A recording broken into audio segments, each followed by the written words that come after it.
I wonder if that is something that's coming. So, we're getting into winner's quarters here. SWG slaps versus P2P with Gibus.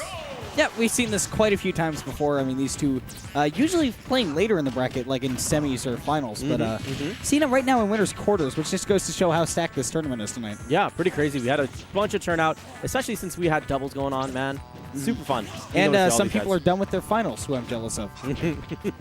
Yeah, we can expect a lot more numbers and probably a lot later nights going forward with college finishing up. Lots of people hungry to play more Smash 4, and clearly these two came to play tonight. I mean, running right even, I mean, as we'd expect, these two have played so many sets together that they've pretty much figured out a decent game plan for each other, and neither of these two guys are really the kind to, you know, develop certain counter picks for certain people. They just kind of go at it. Yeah, they definitely say, you know what, my style is better than yours, and I'm going to prove it. So with this, I talked earlier about Ike and kind of the tools that this character has available to him. Can you talk a little bit about Greninja and kind of what the game plan is with this character? Well, as far as kill options go, which is always at least been a little bit of the problem for Greninja when it comes to his placements on the tier list, he has a lot of 50-50s, mostly involving down throw with up smash, forward air, and such. And of course, Gibus, not a fan of these smaller stages. He likes the bigger stages where he can run around, set up a few traps perhaps, and he definitely loves having the flat walls to set up for different recovery angles. But Greninja mostly about getting 50-50s like that for kills, and really just like little hits there in the beginning. It's a very slow start for Greninja. Okay, got it. Now, it seems like we've kind of built our way into the triple digits, and I feel like Ike definitely has a bit of an advantage here. It turns into one of those F-tilts or one of those setups off of Nair, auto-cancels into back air, depending on the DI if he reads it correctly. There's certainly a lot of opportunities here. Ooh, that was dangerous. If Gibus was a little bit more aware, he obviously could have done up B onto that Aether, perhaps found an early kill, but it's very difficult to try and get in there and punish that.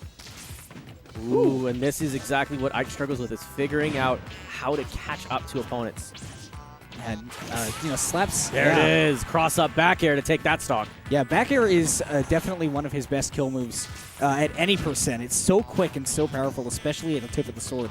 And of course, if Gibus gets to those kind of percents again, you'll expect to see perhaps a dash attack, even at the lower percents, like 80 or 90, if he keeps this kind of rage. Now, early in the game, you can anticipate a lot of grabs coming from Ike as well.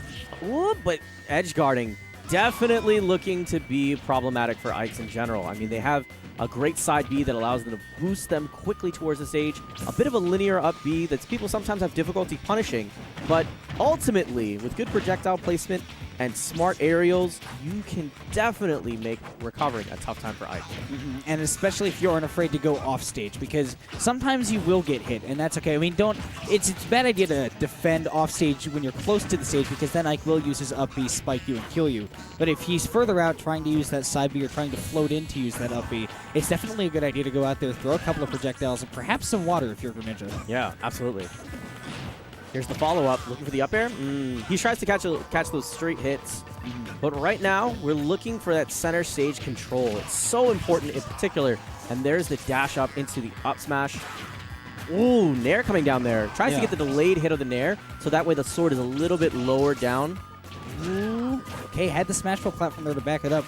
And it's really interesting that only up until now, late in the second stock, that these two have started to pull away from each other. I mean, throughout the entire first stock, those two are running even all the way up to 100 and 120%. There's the F-tilt. Very dangerous move to miss if you miss it. And there's the backer going for the ledge, trying to figure out which angle that we're going to be seeing Gibus come from. Falling with the up airs, trying to guess where he needs to fast fall in order to catch Gibus. But Gibus here, looking clean, trying to find that up smash. Oh, not finding anything but sword here. Slaps struggling to find himself back onto the stage here, whiffing some of these aerials, not able to catch it. Yeah, I think the biggest problem, and we're seeing it once again, that Gibus is just having trouble killing Ike here. It's one of the problems that Greninja has.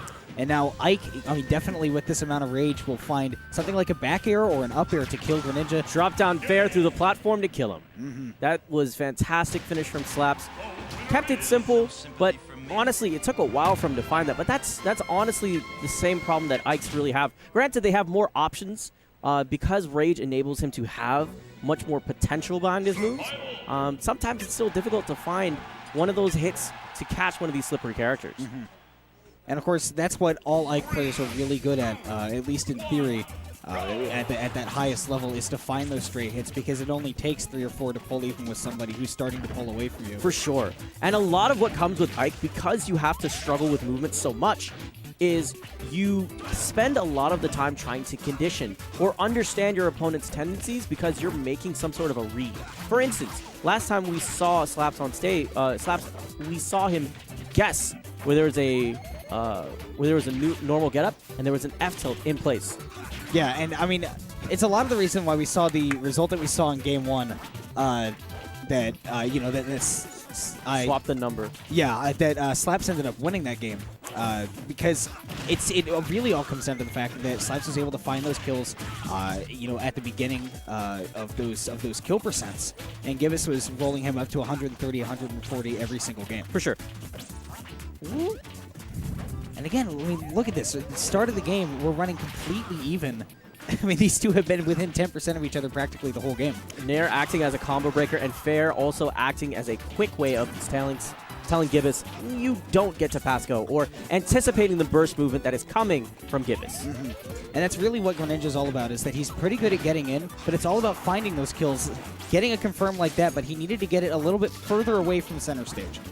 Wind boxes and water boxes are the bane of Ike's existence, especially after he's committed to either side B or up B, because that'll just push him that much further away from the target that he initially saved the exact amount of charge for. And of course, getting that recovery overextended can be a problem, especially if they miss the edge.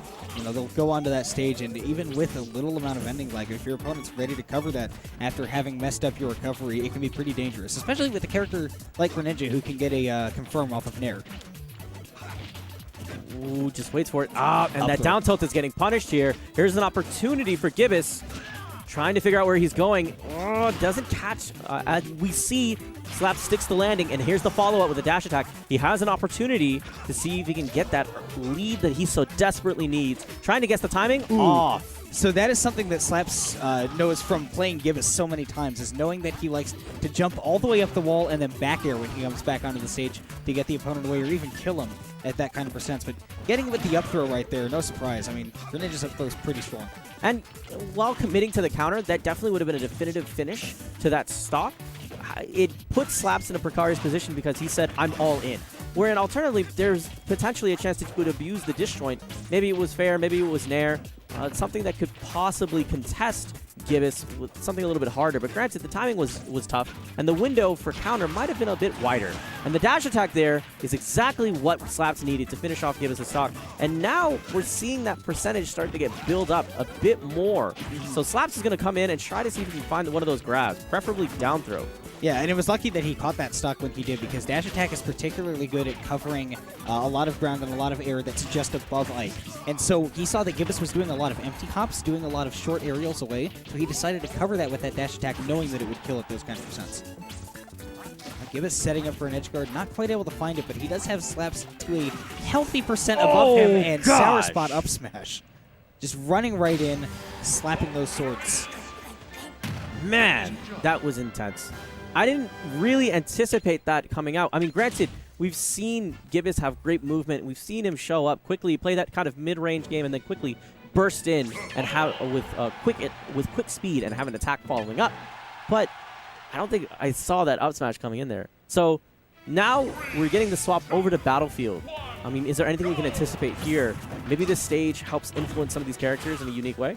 Well, of course, all sword characters get something one way or another off of having these platforms on Battlefield. Because, of course, swords and platforms, you just end up covering a lot more with those big hitboxes. And Greninja, a little bit of a precision character that likes to punish people by landing on top of them, and that's a little bit harder to do on a stage like Battlefield.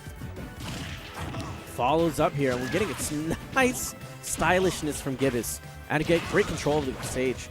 But alternatively, it seems like Slaps is trying to see if he can get that nice roll in and quickly go for the jabs. It seems like there's been a lot more jabbing when it comes to Slaps. But yeah, he starts to play a little bit safer when he realizes that he's in a position where he could, end up losing the set. And so when he starts to play safer, he starts to realize that maybe if he keeps going for these, big kill moves early often, he's going to start losing the games. And so now he's just building up that percent, 10, 11, 12 at a time. Right now, Gibus pretty much doing the same, although that's not by his mental attributes. That is simply by the nature of his character. That, he'll get those couple of jabs, he'll get that grab to a throw combo, but nothing really major. And it's tough being Ike whenever you're this high up over your opponents, because usually you might have to commit to some sort of a burst movement to get away sometimes, particularly if it comes to, oh my gosh, those type of situations where you can just sense the opponent's going to come at you with some animosity. Great finish to that stock by Gibus, and now he takes an early lead against Slaps. Yeah, and I mean, 89%, Ike known for his power, but it is difficult to find these kind of kills, more so than you would expect. I mean, the only way that he could properly kill Gibus right now is to cover with the back air from Gibus getting up on ledge. So we'll see if we see that right here. I suspect that we might, but no. Going the other way, trying to cover him, and now Gibus getting a little bit of that stage control back, but putting himself right back into a corner, going a little bit too far. I think stage control really is the name of the game for Ike when he's trying to get his opponents to fall into his traps. It's much easier to set up those traps when you have control of the stage and not being harried into a corner.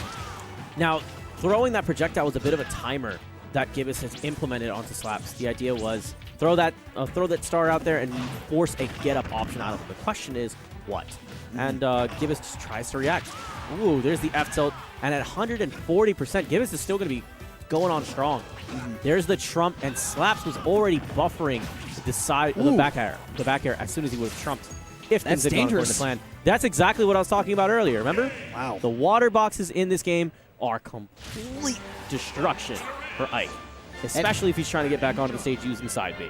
And if he's that far out, he doesn't have any options if he already has his jump taken, if he's already committed into the side B. Absolutely. Yeah, now he's just dead. Man. Oh. M getting